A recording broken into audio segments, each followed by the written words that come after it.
来自34个国家的200多个非政府组织批评中国在东突厥散的种族灭绝，并呼吁关闭集中营。4月1日，来自10几个非政府组织的代表聚集在伊斯坦布尔贝阿兹特广场举行示威。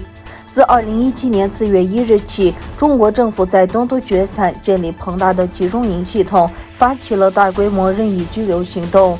多国政府和国际组织认为，中国在东突厥散针对维吾尔人的行径与第二次世界大战纳粹集中营的做法没有什么不同。周四，土耳其 IHH 人道主义基金会等多国非政府组织和东突厥散非政府组织联盟在伊斯坦布尔举行了以种族灭绝而不是开玩笑为题的新闻发布会，呼吁中国政府停止种族灭绝并关闭集中营。另一方面，瑞典维吾尔族教育协会在斯德哥尔摩议会面前组织了一次游行示威，抗议者大喊“停止种族灭绝”和“集中营”等口号。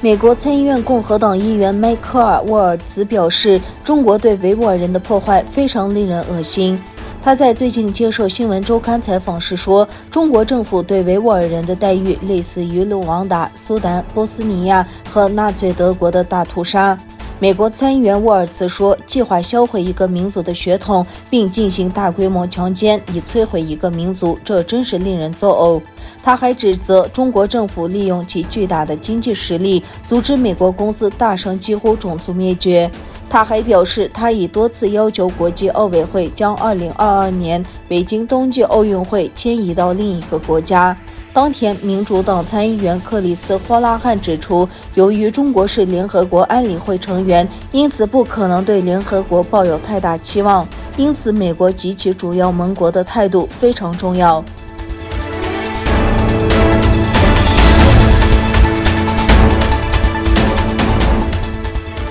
法国独立记者波蒙上个月为中国官媒撰写的文章谴责外界对中国维吾尔人政策的指控，但《世界报》昨日揭露根本查不到波蒙的任何资讯，引发哗然。中国编造假记者散布讯息的操作四路马脚。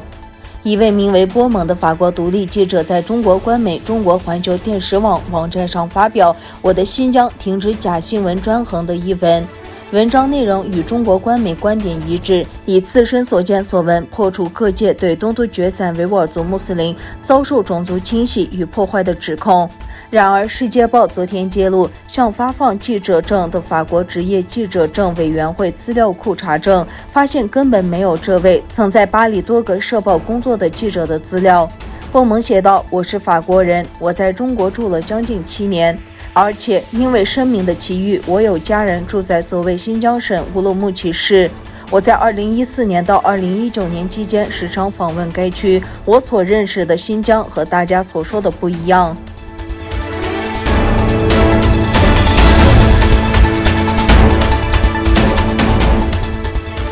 美国国务卿布林肯重申取消香港特殊关税地位。中国外交部发言人华春莹表示，美方发表有关报告罔顾基本事实，对香港事务说三道四，对中国中央政府和香港特区政府无端指责，严重干涉中国内政。美国国务卿布林肯3月31日发布声明，向国会递交香港政策法案报告，称中国大陆政府通过港府实施的国安法严重侵害香港人的权利与自由。我向国会确认，香港不再拥有高度自治，不足以享有美国自1997年7月前依法所给予香港的待遇。华春莹说，香港是中国的香港，香港事务纯属中国内政，任何外国无权干涉。我们敦促美方尊重事实，停止以任何方式插手香港事务，停止干涉中国内政，以中美关系重返健康稳定发展轨道创造有利条件，而不是制造障碍。